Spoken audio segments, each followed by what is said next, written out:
Across the conspiratorial corners of the internet's gaming discussion centres, rumours have circulated in regards to every copy of Super Mario 64 being personalised. More specifically, they claim that each copy contains extremely subtle differences, to the point of being wholly unnoticeable by all except the original developers themselves. In some cases, that makes each one unique. As opposed to all other Nintendo 64 titles, the theory states that each and every copy of the game in particular finds a way to bond with its players. The more they play, the more personalised the game becomes. More shockingly, at least one evidence-backed case of the Wario apparition anomaly, or Wario head, as he's also known, has been recorded. The footage has been confirmed to have been undoctored and appears to show a giant, floating Wario head chasing Mario down the hallway in front of what was supposed to be the player's second encounter with Bowser, the star door hallway in the castle basement. As it chases towards the player, a loud thumping noise can be heard coming from the walls near the TV being recorded. An unaired advert from 1996 that Nintendo has not denied or confirmed the existence of appears to show the apparition. This is the only official capacity in which Wario Head exists, and according to anonymous sources at Nintendo, he was scrapped from the original game's coding before release. That is a lie. I couldn't capture any screenshots of Wario Head because he materialized. Sort of. You're not going to see anything about hyper-realistic blood, creepy in-game messages, or twisted level design from me. Every gaming horror story I've ever read sounds like a walk in the park compared to what I went through. If you thought Sonic.exe was bad, Wario Head makes him look like Princess Peach by comparison. The following account happened to me this summer, and though no one I've privately told this to believes me, I'm hoping that someone, somewhere, will. I live in an area that gets hot and humid in the summers. With my complex's pool shut down due to COVID-19, I spent a decent portion of the free time I had playing video games.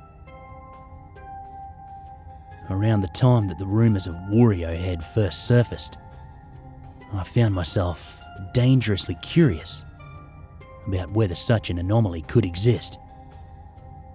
I mean, the classic haunted game tropes must have been nothing but a giant, outdated collection of internet folklore, right?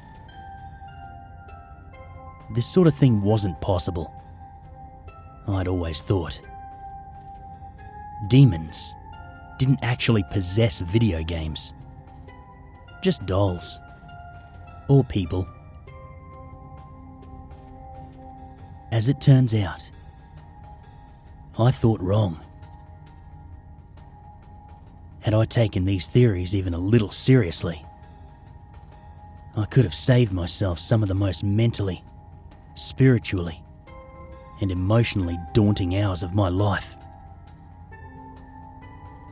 This all sounds pretty asinine, given that it's over a video game.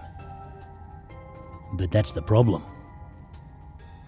The copy I had played perfectly normally. At first.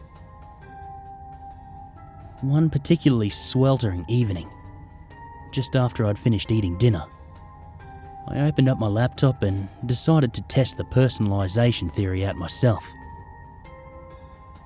I wanted to see if Wario Head would appear, or if my playthrough of Mario 64 would be just as ordinary as it had been for the dozens of playthroughs that I'd conducted before.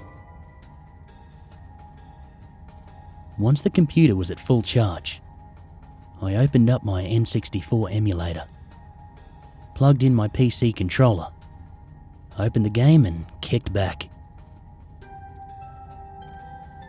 To maximise my chances of encountering this anomaly, I deleted all of my previous saves and started a new game. Everything about the opening cutscene, down to the last minute details, pixels and sounds, was normal. Peach read her letter, and the camera panned around down to Mario, jumping out of his pipe. As I ran around, I found that nothing about the environment had changed at all. I figured that, even if this copy were personalised, I had one of the boring ones. Upon entering the castle, I found that all of the dialogue boxes and signs were completely unaltered. Toad still gave advice, and the signs still gave playing tips. Feeling daredevilish and a little bored, I pressed pause and chuckled a bit. "Hey, Wario Head," I said into the screen. "Show up if you're not a coward." As I unpaused and blazed through Bomb-On Mountain, nothing happened. Not one glitch, change, or creepy moment plagued my experience. Until I reached the Chain Chomp Star Challenge. Instead of their characteristic black irises, the creature's eyes were an empty white. Though his behaviour was unchanged, this made me hopeful that the Wario apparition would appear to me when the time came. After getting enough stars to face Bowser for the first time, I defeated him on my first attempt and continued to play through to the castle basement. After finally having accumulated enough stars to reach Bowser's sub in Dire Docks, I played through it and rubbed my hands together a little as the wave of water pushed back to behind the entrance to the Koopa King's second encounter. Facing Mario in front of the entrance, I felt a hopeful smile stretch across my face. "Come on out, spooky head," I taunted, slowly walking towards where he appeared in the aforementioned video. The hallway darkened, and there, the Wario apparition appeared, coming out of thin air into transparency and quickly forming into a solid head. The very same one I saw in the video, aside from a few subtle differences. His mustache wasn't as long or thick as it is in contemporary titles, and a bright red glow emanated from his outline. A spotlight shined upon Mario as the disembodied head of his evil clone began to speak. "You want fun? Wario show you fun." I continued to grin as he chased Mario. I had done it. I got lucky this once and confirmed that the legend was true. I took a quick screenshot of him and then kept running. Suddenly, the walls of my bedroom began to thud with so much force that it shook the nearby window pane in its frame. This wasn't fun for me any longer, and my smile faded whilst the stone and brick walls of the castle's basement hallway became covered with the red carpet of Bowser's final encounter hall. The endless stairs music began to play, progressively getting louder as I ran. My laptop's volume began to increase itself, to play the music louder. I winced in discomfort as Wario sped closer and closer towards Mario. When he flew past the red plumber, I watched him leave the emulator window and phase through my screen. The sound of raw, static power flooded my ears as the apparition flew past me, and I dropped my controller on the hardwood floor. It landed with a crash as I watched Mario die, going through the gas inhalation death motions that are seen in Hazy Maze. The emulation program went silent not long thereafter, and Wario's head illuminated the darkened room with an eerie glow. His yellow and purple hat cast a pale haze on the walls behind him, and his red outline allowed me to see around him sufficiently well. You call Wario coward? He shouted in an enraged voice. You want coward? Wario show you coward. I know Charles Martinet's voice by heart, but this was not it. It was similar in accent and characteristic delivery, but had a warped, guttural backing that was impossible for a human being to naturally produce. Without warning, I felt my head fill with the prickling sensation of pins and needles. My left side went numb, and my attempts to respond to his lunacy only resulted in desperate whimpers. My facial muscles would not form the words I wished to, and I felt my left eye droop downwards. Having become effectively paralysed, I felt my flight or fight response trigger and heaved my weight forward until I unceremoniously fell onto the floor.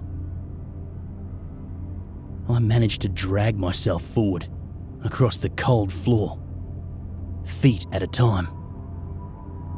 The sound of his barking laughter deafening as I desperately attempt to get away.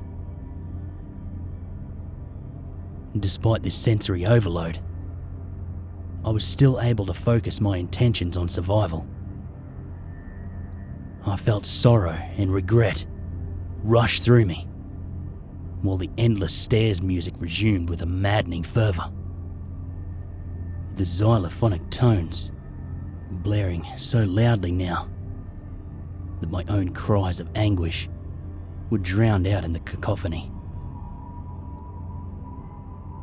I managed to slowly drag myself up the stairs to the second floor of my split level.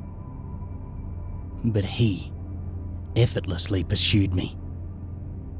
His eyes, bulging with sadistic glee, seemed to bore into my very soul as I made my ascent. I eventually reached the carpet flooring of my upstairs hallway and defeatedly laid there for hours. Wario heads, ceaseless laughter, and the endless stairs music blared so loudly that I feared my eardrums were liable to rupture. And I was surprised as to why my neighbours hadn't either knocked on my door to complain about the noise or called the police to deal with it. In any event, I endured the torment for what felt like hours before the Wario apparition finally dematerialised. As he faded away, I heard him issue a final taunt, in the same garbled, sinister tone. Wario play even meaner next time. Seconds after the sinister red glow cast by his presence left the apartment, I felt my left side regain feeling. My burning headache was gone, and I felt the overwhelming urge to rehydrate my fatigued body. After going downstairs and getting a refrigerated bottle of water, I looked at my dead laptop and contemplated the situation I'd gotten myself into. Charles himself has gone on record and stated that he'd never use his talents to make his characters do or say anything that would be overly frightening to children. So the idea that this was a sick, elaborate prank left my consideration pretty quickly. Nintendo would send me a cease and desist for emulating their IP, not use state-of-the-art sensory tech to induce stroke-like symptoms. It couldn't have been them, and the file would have eaten my laptop away years before if it were modded, hacked, or tampered with to enable this abomination. Even if it were, what kind of mod brings a cursed game anomaly to life? There isn't a line of code in existence with that kind of power. So, I could only draw one conclusion that I felt lied within the borders of possibility and reality. Demonic possession. It would not have been the first time a demon had possessed an otherwise unremarkable thing. Antivirus software isn't programmed to block out dark forces, and there's no holy or cultist writing that explicitly states that demonic spirits cannot inhabit digital spaces or take digital form. Though a demon often follows the sin-branded soul of a weak-willed individual, I was neither weak-willed or spiritually weak. I'd never participated in any rituals that would bring this upon me.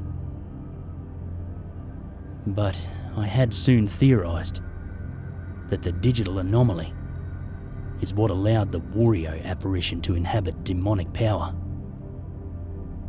Since Nintendo hadn't programmed his behavior beyond the line he says upon manifesting in-game, they could not have done any of this.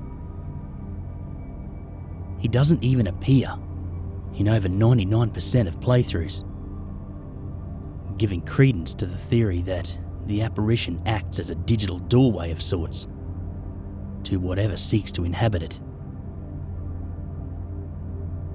Given that Wario was established as a villain at the time, a maleficent force would feel at home inhabiting his presence. In horror, I realised that every copy of Super Mario 64 with this particular anomaly has the potential to act as a magnet for demonic possession. It sounded absurd, silly, and laughable, but it was the only way he could have that much power. My game file wasn't corrupt, just anomalous in that he appeared in it at all. There are no known code-based indicators that tip off his presence, making him, and by extension, anything that gives him power, impossible to detect in the game's code. The only way to cast out a demon is to exorcise it. So that's exactly what I set out to do. The following morning, I purchased kosher salt for the purpose of making holy water. No priest would believe this wild tale, leaving this battle up to me and me alone. I filled a large bowl with spring water and began the blessing ritual. Once the water was made holy, I brought it to a table and set it behind my laptop. Plugging a flash drive into one of its ports, I then started to charge it and immediately got back to work. As soon as the Windows home screen loaded, the disembodied head that had haunted me the night before re-emerged. The sunlight filtering in through my living room blinds turned to a bright red, and he began to maniacally laugh once more. His voice was just as evil as it was before, its volume vibrating off the walls of my unit. You want suffering? Wario show you suffering. Turning away from my computer, I immediately and violently projected the contents of my stomach onto the floor. I felt my nose bleeding while the same dreadful music blared. But I retained control of my body long enough to transfer the game file to my drive. Ejecting it from the laptop, I weakly got to my feet and dropped the drive into the water. It instantly began to boil, steam, and change colour, prompting me to close my computer and step away. The red light that had filled the room went away along with the endless stairs music that accompanied his arrival. The apparition glared at me, violently shaking his head. "Why?" I shouted, unable to hear myself above the noise. "Why did you make me suffer?" Suffering. He guffawed. Wario loves suffering. Wario never die. His denial of his fate did not save him from it. As the steam from the bowl of holy water cleared, his sinister, glowing visage dissolved with his demented laughter, fading away into peaceful silence. Peering into the bowl, I saw that the drive's plastic had melted and warped. The water was a bright shade of purple, and the steam had filled the room with a putrid odour of rotting flesh. After all of this transpired, I apologised to my nearby neighbours for the noise, but they all claimed that they hadn't heard a thing. Does this mean Super Mario 64 is unsafe to play? Not exactly. As long as the Chain Chomp's eyes aren't white in your playthrough, you're safe. If they are, you need to quit the game and dispose of your copy immediately, or he will come for you. Mario 3D All-Stars on the Switch contains this game in its bundle. I shudder to think how many young, curious players who have heard of the Wario head are itching to make him appear.